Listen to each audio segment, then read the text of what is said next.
ကျောင်းမျိုးကြောင်ကျောင်းပညာရေးဆက်တက်ခွင့်မရခဲ့လို့ကိုယ့်ကိုလမ်းပြောင်းနေပါပြီငါဘဝကြီးတော့သွားပါပြီလို့ထင်နေလား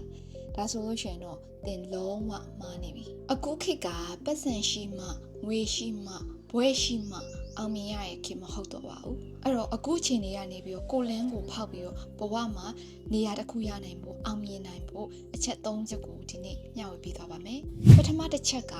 high income skill တစ်ခုခုကိုကတစ်ဖက်ကန်းကကျွမ်းကျင်အောင်လေ့လာထားပါ video editing animation graphic design programming computer science အစရှိသူတွေပေါ့နော်အဲ့ဒီတည်းကကြိုက်တာတစ်ခုကိုရွေးအထူးသဖြင့်ဒီလိုမျိုး skill တွေကပေါ့နော်အခုခေတ်မှာ company တွေကအသေးအတန်ရှာဖွေနေကြတဲ့ skill ဖြစ်တယ်အဲ့တော့လူတွေမလုံနိုင်တဲ့ skill တစ်ခုကိုကတစ်ဖက်ကန်းကကျွမ်းကျင်အောင်လုပ်ပါအခုဒီ video တောင်ကြည့်နေနိုင်သေးရင် YouTube တို့ ChatGPT တို့Gemini တို့အစရှိသူတွေပေါ့နော်ဒီဟာတွေကိုလည်းကိုကတုံ့တက်မှာပါအဲ့တော့အဲ့ဒီမှာဆိုလို့ရှိရင်အလကားသင်ပေးတဲ့ video တွေ lessons တွေပေါ့နော်ပြောလို့ရှိရင် learning tools တွေကဒါမှုလို့ပေါက်နေရဖြစ်တဲ့အတွက်ကိုယ့်ဘက်ကလိုအပ်တာကအချိန်နဲ့သင်ယူလို့စိတ်ပဲဖြစ်တယ်တိရတစ်ချက်ကစာဖတ်ပါ podcast တွေနားထောင်ပါဘယ်လိုစာအုပ်တွေဖတ်ရမလဲဆိုလို့ရှိရင် self help books တွေကိုယ့်ရဲ့ဘဝကိုအမြင်တွေကိုပြောင်းလဲပေးနိုင်တဲ့စာအုပ်တွေ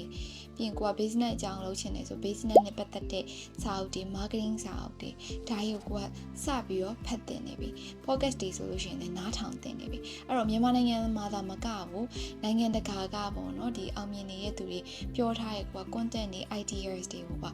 တခါတည်းနားထောင်ခြင်းတယ်ပေါ့တခါတည်းလေ့လာခြင်းတယ်ဆိုရှင်ကိုယ့်ဘက်ကအနည်းဆုံးတော့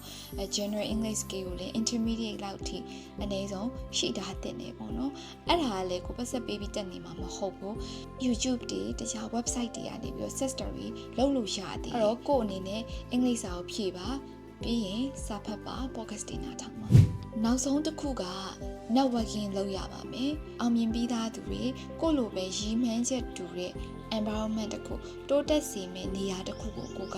ခြေစုံဖြစ်ပြီးဝင်ပါကိုချိန်မှာကိုယ့်ရဲ့နေရာကအဆင်မပြေနေဘူးပေါ့နော် toxic ဖြစ်နေရဲ့ improve မဖြစ်နိုင်ဘူးဆိုလို့ရှိရင်ကိုပြောင်းလဲတိုးတက်စေမယ့်နေရာတစ်ခုကိုသွားပါအခြေချပါဖြစ်နိုင်မယ်ဆိုလို့ရှိရင်ပေါ့နော်အဲ့တော့တငယ်ချင်းတွေဆိုရင်လည်းရွေးပါမှာကိုနဲ့တော်တဲ့သူတွေကြားထဲမှာပို့ပြီးတော့နေပါကိုဘဝကိုတက်မှတ်အောင်စူးစမ်းပါ volunteer တွေ internship တွေဒါတွေကိုလည်းကိုကအလုပ်မရွေးဘဲနဲ့ဝင်ပြီးတော့ experience ရအောင်အတွေ့အကြုံရအောင်ဝင်လုပ်တင်နေအဲ့တော့တဖြည်းဖြည်းနဲ့ကိုရဲ့အလုံးမှာကိုရဲ့ skill ခုန skill တစ်ခုခုကတစ်ဖက်ကငယ်ကျွမ်းကျင်လာပြီဆိုလို့ရှိရင် freelancing တွေလုပ်လို့ရတယ်ပြီးရင်ဒီကိုရဲ့ network ကနေပြီးတော့ငွေရှာလို့ရမယ်အဲ့တော့ကိုဘက်ကအမြဲတမ်းစာလောင်နေပါဘာလို့မဆိုကိုဘက်ကအကုန်လုံးပေါ့နော်ရှိသမျှ effort တွေအကုန်လုံးထုတ်သုံးပြီးတော့အကောင်းဆုံးလုပ်ပါအဲ့တော့တေချာတာစူးစမ်းမယ်ဆိုရှင်ဖြစ်နိုင်ပါလိမ့်မယ်အဲ့တော့ဒီ၃ခုကို6လလောက်တေချာဒီဇိုင်းမဲ့လုပ်မယ်ဆိုလို့ရှိရင်တေချာရဲ့လူငယ်လမ်းကြောင်းတစ်ခုပေါ်တော့ရောက်လာလိမ့်မယ်အဲ့တော့မဖြစ်နိုင်ဘူးဆိုတာမရှိဘူးမဖြစ်သေးတာပဲရှိတယ်เนาะအဲ့တော့ကိုကတေချာစူးစမ်းပါလူတွေမမှတ်မိလာအောင်ပြောင်းလဲတိုးတက်လိုက်ပါတကယ်လို့ဒီဗီဒီယိုလေးကကိုယ့်အတွက်အထောက်အကူပြုခဲ့မယ်ဆိုလို့ရှိရင်တော့ like and follow လေးလုပ်ပြီးတော့ကိုယ့်ရဲ့တကယ်လိုအပ်နေတဲ့တငယ်ချင်းတွေကိုလည်းမျှဝေပေးခဲ့ပါအောင်เนาะဆိုတော့ bye bye thank you for watching bye see you in the next video